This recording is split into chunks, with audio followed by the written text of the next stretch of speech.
से आपका स्वागत है। आज हमारा टॉपिक है पैरेनिक प्रभाव। पहले हम इसके पहले दो इफेक्ट पढ़ चुके हैं। पहले हमने मेसोमेरिक इफेक्ट पढ़ा, इसके बाद हमने हाइपर कॉन्जुगेशन इफेक्ट पढ़ा। ये दोनों वीडियो मैंने पहले यूट्यूब पे अपलोड कर चुका हूँ। अब आपने नहीं देखे हैं तो आप देख सकते हैं। आज हम पैरेनिक प्रभाव पढ़ेंगे। पैरेनिक प्रभाव क्या होता है, बहुत ही इम्पोर्टेंट प्रभाव है ये। ठीक है दोस्तों, तो आज हम पैरेनिक प्रभाव पढ़ेंगे। तो पैरेनिक प्रभाव में क्या होता है, पहले मैं एक एग्जाम्पल के थ्रू आपको बताता हूँ कि यहाँ पे मान लो कोई कार्बन की श्रृंखला है। ठीक है, इस कार्बन की श्रृंखला के साथ कोई हेलोजन जुड़ा हुआ है। अब इसकी बात करते हैं तो यहाँ पे इस बॉन्ड के साथ एक तो जुड़ा हुआ है, हेलोजन जुड़ा हुआ है और एक कार्बन जुड़ा हुआ है। इनके बीच क्या होगा, ये ज़्यादा इलेक्ट्रोनेगेटिविटी शो करता है। जो हेलोजन होता है वो कार्बन से ज़्यादा इलेक्ट्रोनेगेटिविटी शो करता है। कार्बन है वो कम इलेक्ट्रोनेगेटिविटी शो करता है। ठीक है, ये क्या करता है, कम इलेक्ट्रोनेगेटिविटी शो करता है कंपैरिजन हेलोजन से। तो इसमें क्या होता है कि ये जो कार्बन के सिग्मा के इलेक्ट्रॉन होते हैं, ये सिग्मा बन के जो इलेक्ट्रॉन है वो किस पर विस्थापित हो जाते हैं, हेलोजन पर आंशिक रूप से विस्थापित हो जाते हैं, न कि पूर्ण रूप से विस्थापन होता है।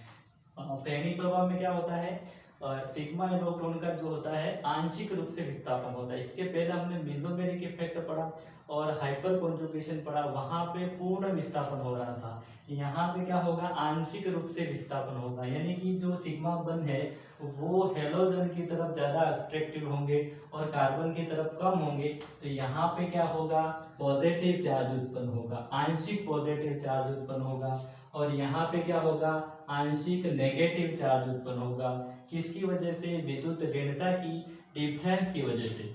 अब यहाँ पे ये जो पॉजिटिव चार्ज आया है वो इस कार्बन पर क्या हो जाएगा, स्थानांतरित हो जाएगा। ठीक है, सभी कार्बन पर आंशिक रूप से जो है चार्ज है वो स्थानांतरित होता जाएगा। लगभग 4 कार्बन तक स्थानांतरित होता है ये। ठीक है, पैरेनिक प्रभाव विद्युत ऋण परमाणु से 4 कार्बन तक प्रभावी रहता है, इसके बाद ये प्रभावी नहीं रहता है। ठीक है दोस्तों, इसमें आपको कुछ समझ में आया हो तो ठीक है, नहीं तो आगे से और अच्छा समझ में आएगा।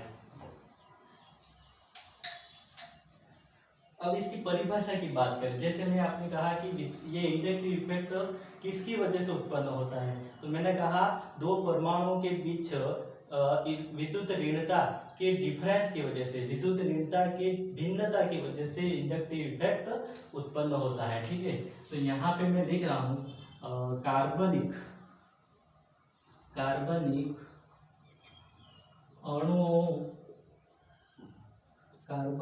अणुओं में विद्युत ऋणता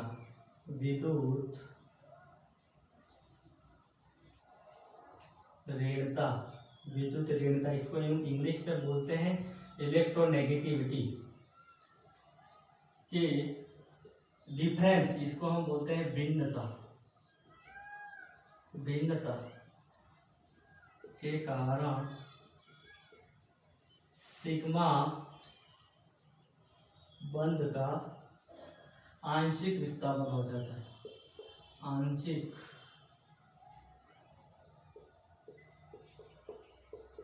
विस्थापन होता है, उससे ही हम क्या कहते हैं, पैरेनिक प्रभाव कहते हैं। ठीक है, इसमें इसको ही हम पैरेनिक प्रभाव कहते हैं। और एक चीज में क्या होता है, जो बंधित इलेक्ट्रॉन होते हैं, बंधित इलेक्ट्रॉन का, ठीक है यहाँ लिखता हूं मैं, बंधित सिग्मा इलेक्ट्रॉन का कार्बन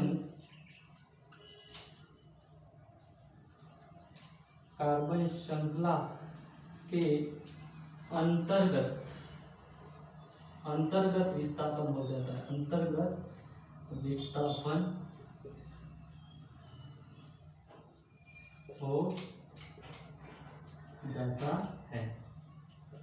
इसके अंतर्गत विस्थापन हो जाता है, कार्बन श्रृंखला के अंतर्गत विस्थापन हो जाता है। जैसे ये कार्बन है, मान लो यहाँ पे कोई हेलोजन जुड़ा हुआ है, तो यहाँ पे इनका विस्थापन हो जाएगा, आंशिक रूप से विस्थापन हो जाएगा। ठीक है, और इलेक्ट्रॉन इसके बीच में आता है, ठीक है, और यहाँ पे नेगेटिव चार्ज। और इसमें क्या होता है, इस प्रभाव के अंदर क्या होता है कि ये इलेक्ट्रॉन का आंशिक रूप से विस्थापन हो जाता है, लेकिन ये क्या करते हैं, अपने सहजी कोश नहीं छोड़ते हैं। एक और लाइन लिखते हैं, सहजी कोश को नहीं छोड़ते, मतलब ये कार्बन है, उस कार्बन के सहजी कोश में इलेक्ट्रॉन रहेगा, अपना सहजी कोश नहीं छोड़ेगा। ओके,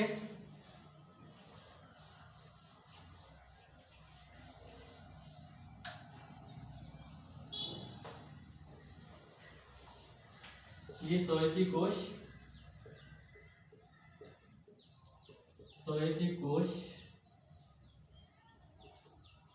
नहीं छोड़ते हैं।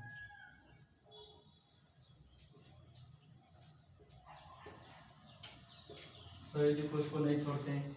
और ये क्या है, परमानेंट इफेक्ट है, मतलब अस्थाई प्रभाव है। कैसा प्रभाव है, अस्थाई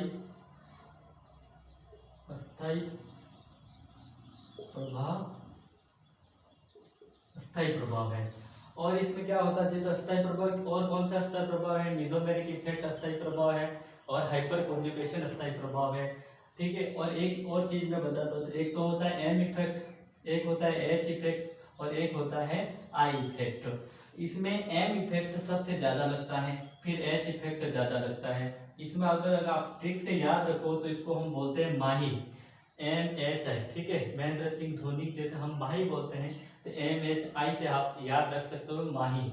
एम इफेक्ट जो होता है वो सबसे ज्यादा लगता है, फिर एच इफेक्ट लगता है, फिर आई इफेक्ट लगता है। ओके दोस्तों,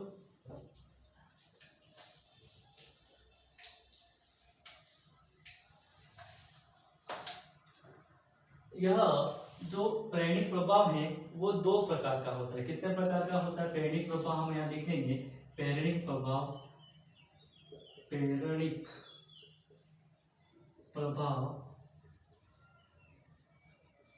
दो प्रकार का होता है। कितने प्रभाव का होता है, दो प्रकार का होता है। पहला हम लिखेंगे, एक तो होता है प्लस आई इफेक्ट, प्लस आई प्रभाव, और एक होता है माइनस आई प्रभाव। प्लस आई प्रभाव को हम कह सकते हैं धन आवेशित समूह, ठीक है, और इसको हम बोलते हैं ऋण आवेशित समूह। माइनस ऋण आवेशित समूह, और इसको हम बोलेंगे प्लस ऋण आवेशित प्लस धन आवेशित समूह। अब इसमें क्या होता है कि ये जो होता है इलेक्ट्रॉन, हम इंग्लिश में बोले, ये होता है इलेक्ट्रॉन को देने वाला होता है, इलेक्ट्रॉन विकर्षी समूह है। इसको हम देख सकते हैं इलेक्ट्रॉन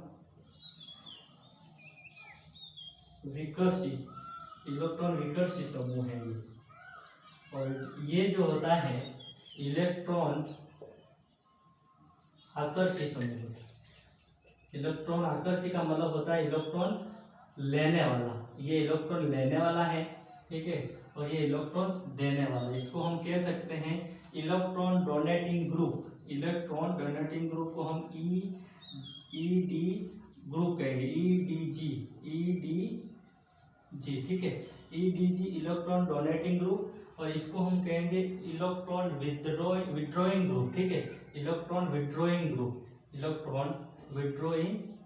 ग्रुप, यानी कि ये क्या होता है, इलेक्ट्रॉन लेने वाला समूह, और ये जो होता है इलेक्ट्रॉन देने वाला समूह है। मतलब ये इलेक्ट्रॉन को प्रतिकर्षित करेगा, ये इलेक्ट्रॉन को आकर्षित करेगा। अब इसमें क्या होता है, इलेक्ट्रॉन विकर्षी समूह कौन कौन से होते हैं, जैसे ये क्या हमको पता है, एल्काइल ग्रुप, जितने भी एल्काइल ग्रुप हैं, मैंने लिखा एल्काइल ग्रुप, जितने भी एल्काइल ग्रुप हैं, जैसे एल्काइल ग्रुप बोले तो हम लिख सकते हैं CH3, तो ये किसी की दूसरे के साथ समूह के साथ जुड़ा हुआ है, ठीक है, ये ना कि हाइड्रोजन के साथ जुड़ा हुआ है, ये एल्काइल ग्रुप हो गया।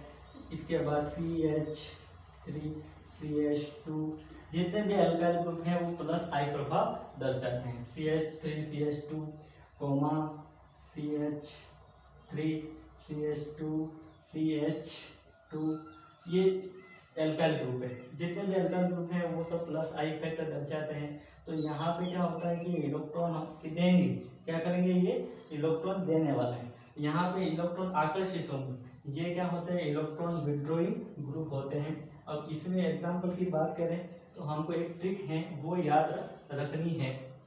इसकी और एक आगे मैं बता देता हूँ। प्लस आई प्रभाव का, प्लस आई प्रभाव में क्या होता है वो आगे हम पढ़ेंगे थोड़ा। अभी मैं माइनस आई प्रभाव, माइनस आई प्रभाव के समूह की बात करते हैं, माइनस आई प्रभाव के समूह की बात करते हैं। तो एक ट्रिक है उसको ध्यान में रखना है। ओ नौजवान सैनिकों, ओ नौजवान सैनिकों नहाओ, याद रखना है, नहाओ। ओ नौजवान सैनिकों नहाओ। नो, यहाँ लिखना है नो सल्फो सेना आलसी, सल्फो सेना आलसी, सल्फो सेना आलसी। ओ नौजवान सैनिकों नहाओ, नो सल्फो सेना आलसी। हेलो, क्या याद रखना है, हेलो इथे एल्कोहल,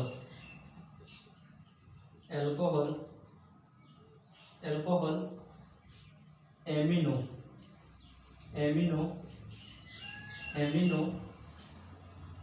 एक तो होता है टू, क्या होता है थ्री, 2 1, ये याद रखना है। यानी कि 3 का मतलब होता है triple bond, double bond, single bond. Okay, अब इसके मैं यहाँ पे लिख रहा हूँ, जैसे मैंने लिखा O का मतलब OR2, यहाँ पे प्लस लगाना है। नौजवान NR3 प्लस, सैनिकों का मतलब होता है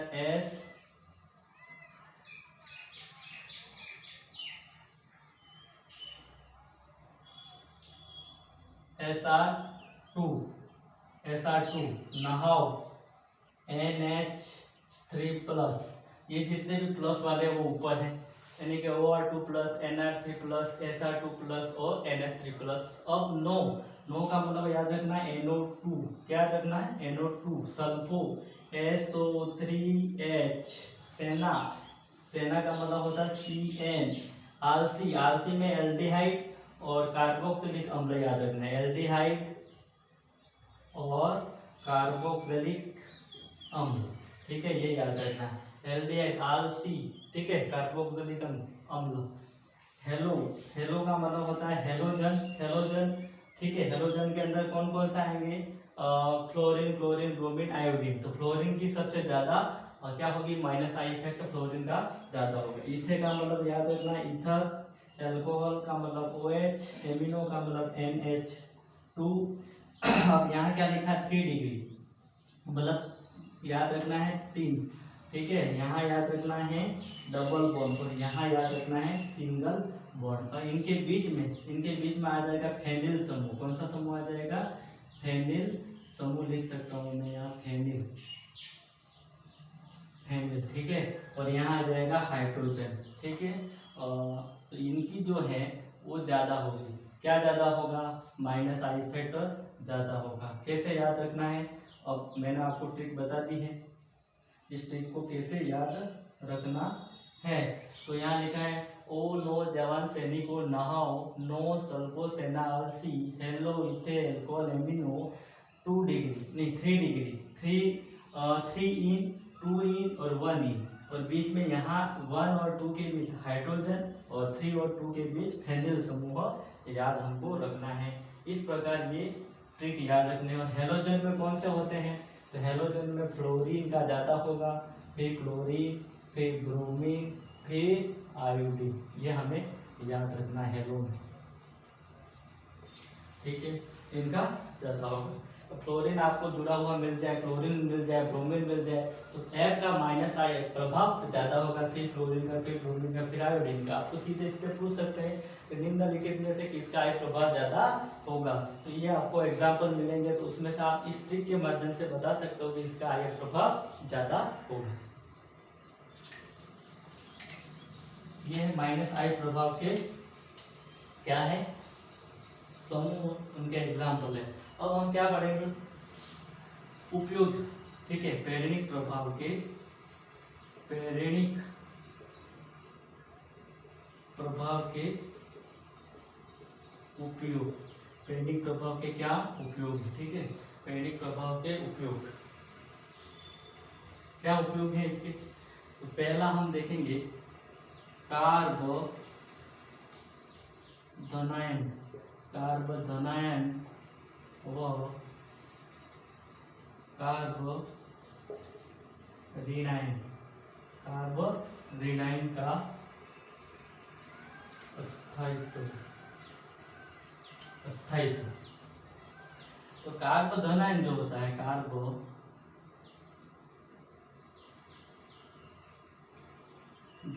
जो होता है वो डायरेक्टली प्रोपोर्शनली होता है प्लस आई प्रभाव के, प्लस आई प्रभाव।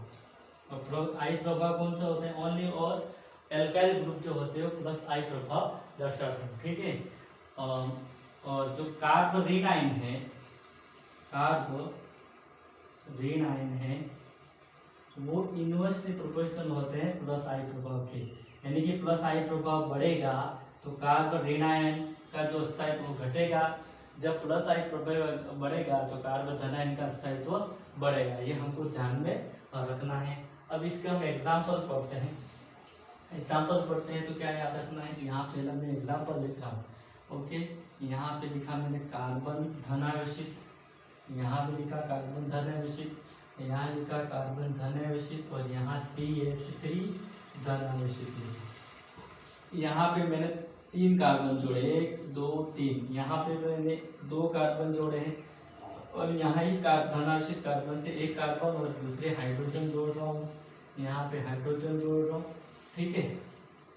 अब यहाँ पे ये जो है, यहाँ CH3 इसकी वैलेंसी पूरी कर रहा हूँ मैं 4, यहाँ CH3, यहाँ CH3 और यहाँ पे CH3, यहाँ CH3, ओके।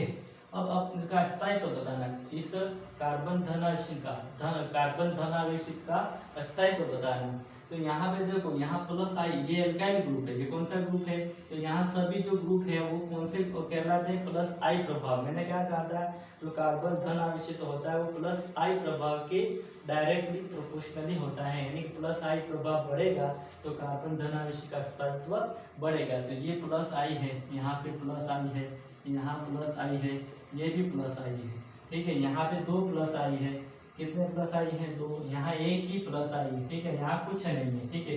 तो हम इसको 0 डिग्री या सुपर डिग्री कहते हैं, इसको हम 1 डिग्री कार्बोकेटाइन कहते हैं, ये 2 डिग्री कार्बोकेटाइन है और ये 3 डिग्री कार्बोकेटाइन है, ओके दोस्तों। 1 डिग्री कार्बोकेटाइन और ये 0 डिग्री कार्बोकेटाइन, ओके। तो अब इसका स्थायित्व बताना है, तो जिसका प्लस आई प्रभाव ज्यादा होगा, यहाँ 3 प्लस आई है, 2 प्लस आई है, 1 प्लस आई है, कुछ नहीं है, तो इसका स्थायित्व सबसे ज्यादा होगा। क्यों ज्यादा होगा, क्योंकि प्लस आई क्या करता है, प्लस आई जो होता है, ये प्लस आई इसको देगा, कार्बन को देगा, ये भी इसको कार्बन को देगा, ये इस कार्बन को देगा, तो क्या होगा, आवेश जो होगा वो क्या होगा, कम होगा, आवेश क्या होगा, बहुत कम होगा। यहाँ पे क्या होगा, थोड़ा कम होगा, ठीक है। इस पर आवेश थोड़ा कम होगा, इस पर और थोड़ा कम होगा, और इस पर तो होगा ही नहीं, ठीक है, इसलिए इसका स्थायित्व कम होगा। यानी एक और बात बताता हूँ, कोई भी मतलब परमाणु है, यानी देता हूँ मैं, कोई भी परमाणु अपने ऊपर न तो पॉजिटिव चार्ज चाहता है, पॉजिटिव न ही नेगेटिव चार्ज, ठीक है, चार्ज पसंद करता है,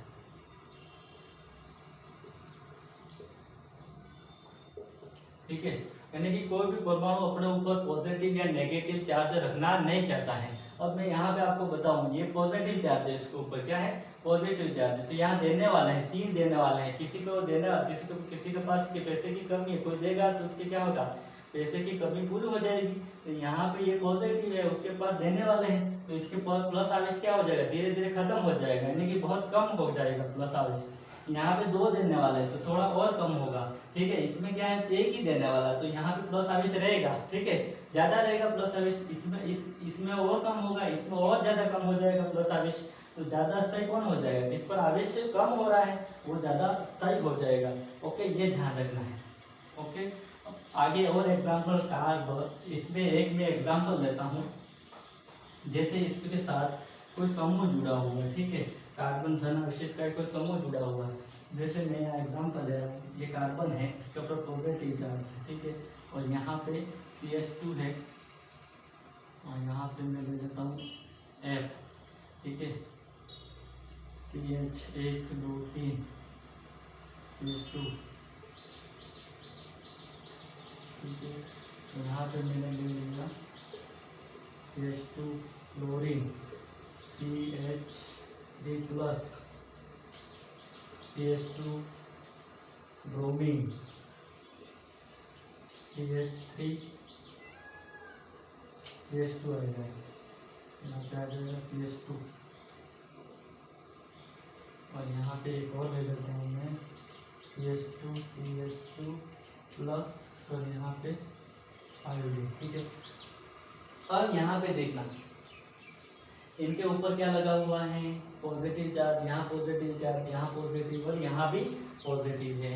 और ये कौन से प्रभाव दर्शाने वाले ग्रुप जुड़े हुए हैं?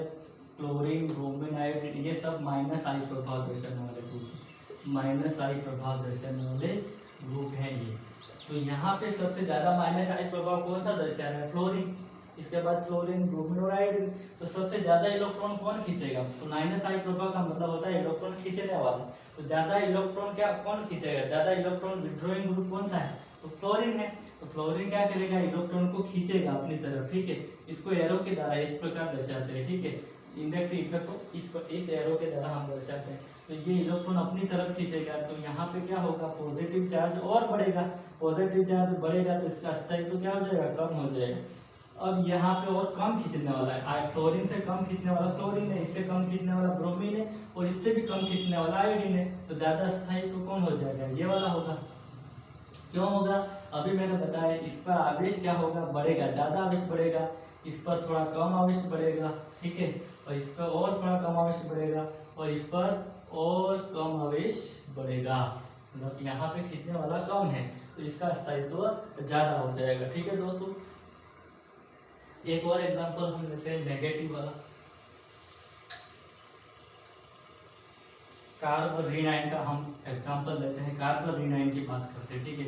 जैसे मैंने ये कार्बन लिया, इसके ऊपर माइनस लगा 1 2 3 -1, यहाँ माइनस लगाया 1 2, और यहाँ CH3 माइनस लगाया, ठीक है। यहाँ पे जोड़ दिया मैंने CH3, H जोड़ा, यहाँ पे CH3, और यहाँ CH3 जोड़ा, यहाँ H, यहाँ पे मैंने जोड़ दिया CH3, यानी कि ये कौन सा 3 डिग्री कार्बोकेटाइन बना है। यहाँ 2 डिग्री कार्बोकेटाइन, ये 1 डिग्री, और ये 0 डिग्री कार्बोकेटाइन है। ओके, अब इसका स्थायित्व तो बताना। मैंने क्या कहा था, जो कार्बोनेट आयन है वो +I इफेक्ट के क्या होता है?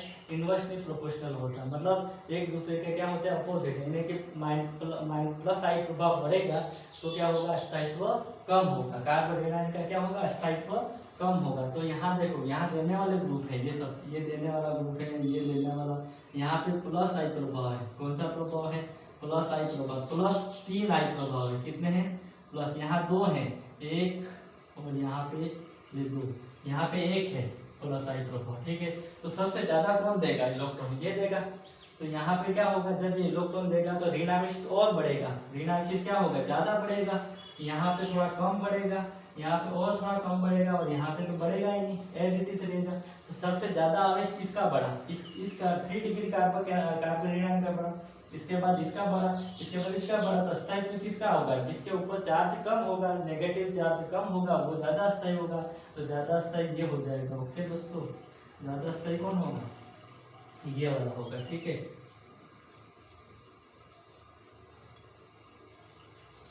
ये याद रखना है कि जो +I प्रभाव है वो स्थायित्व प्लस कार्बोधनावेशित का कार्बोधनायन का स्थायित्व बढ़ाते हैं, और -I वाले जो होते हैं वो कार्बोनिल का स्थायित्व घटाते हैं, ठीक है।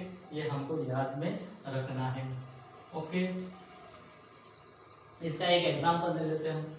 और एक और एग्जांपल लेते हैं, ठीक है। जैसे मैंने यहाँ पे फ्लोरीन, क्लोरीन, ब्रोमीन जोड़ा था, तो यहाँ पे अब मैं और कोई समूह जोड़ देता हूँ, ठीक है। यहाँ पे मैंने जोड़ दिया, जैसे कि कार्बन है, ऋण आवेशित कार्बन है, यहाँ पे कार्बन जुड़ा हुआ, यहाँ मैंने NO2 ले लिया, ठीक है।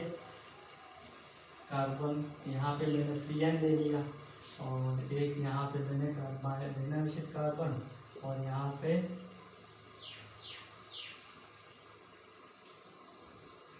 ले लिया CH4 ग्रुप, ठीक है।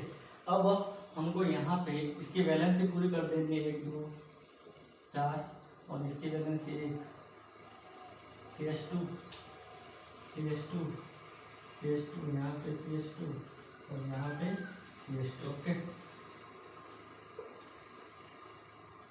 अब इसका हमको स्थायित्व बताना है, तो देखना है पहले तो ये ग्रुप कौन से जुड़े हुए हैं, ग्रुप खींचने वाले ग्रुप हैं कि देने वाला ग्रुप है। तो ये तीनों खींचने वाले ग्रुप है, इलेक्ट्रॉन को खींचने वाले ग्रुप है। तो ये -I प्रभाव दर्शाता है, ये भी -I प्रभाव दर्शाता है, और ये भी -I प्रभाव दर्शाता है। तो सबसे ज्यादा कौन दर्शाता है, तो NO2 जो है वो सबसे ज्यादा दर्शाता है। फिर कौन दर्शाता है, CN दर्शाता है, और फिर कौन दर्शाता है, CHO दर्शाता है। मैंने जो ट्रिक पहले बताई है, नो सल्फोसेना आलसी, ठीक है। तो ये एल्डिहाइड को कम दर्शाएगा, इसके कंपैरिजन की बात कर रहे हैं। तो ये क्या करेगा, इलेक्ट्रॉन को क्या ज्यादा खींचेगा, तो ज्यादा खींचेगा तो इसके ऊपर नेगेटिव चार्ज क्या होगा, कम होगा। मतलब नेगेटिव चार्ज कम होगा कि नहीं, ये खींचने वाला समूह है, तो नेगेटिव चार्ज क्या होगा, कम होगा, ठीक है। और इसमें ये कम खींचने वाला है, तो इसमें और थोड़ा कम होगा, इसमें और थोड़ा मतलब और कम होगा, ठीक है। नेगेटिव चार्ज यहाँ पे सबसे ज्यादा नेगेटिव चार्ज कम होगा, यहाँ पे नेगेटिव चार्ज थोड़ा कम होगा, और यहाँ पे और थोड़ा कम होगा। नेगेटिव चार्ज सबसे ज्यादा कम इसमें होगा, सबसे कम इसमें होगा, ठीक है। सबसे ज्यादा इसमें नेगेटिव चार्ज कम होगा, इसमें सबसे ज्यादा मतलब कम होगा, ठीक है। ये याद रखना है। यहाँ पे नेगेटिव चार्ज सबसे ज्यादा है, तो यहाँ पे क्या होगा, नेगेटिव चार्ज कम हो रहा है तो स्थायित्व तो बढ़ेगा। इसका और थोड़ा कम, इसके कंपेरिजन में कम हो रहा है, और इसके कंपेरिजन में इसका कम हो रहा है, तो ज्यादा स्थायी कौन होगा, ये वाला हो जाएगा, ओके। कार्बन ऋण आयन में जो +I प्रभाव होता है वो क्या करता है, +I प्रभाव तो क्या होता है, घटाता है। +I प्रभाव में कार्बन ऋण का स्तर तो घटता है, और यहाँ तो ऑलरेडी -I प्रभाव यानी कार्बन ऋण आयन है। यहाँ पे क्या है, कार्बन ऋण आयन है, कार्बन ऋण आयन जो -I प्रभाव के क्या होता है, डायरेक्टली प्रोपोर्शनल होता है। यानी कि -I प्रभाव बढ़ने पर कार्बन ऋण आयन का स्थायित्व बढ़ता है, ओके। अगर ये आपको वीडियो समझ में आया हो तो लाइक, शेयर और सब्सक्राइब जरूर करें। अगर कोई दिक्कत हो तो आप कमेंट बॉक्स में कमेंट कर सकते हैं। इसके और आगे हम इसके बहुत सारे और एग्जांपल करेंगे, आगे इसका मतलब डिटेल में और अच्छे से पढ़ेंगे। इसके लिए आने वाली क्लासों में इसका मतलब और आगे पढ़ाया जाएगा, ओके।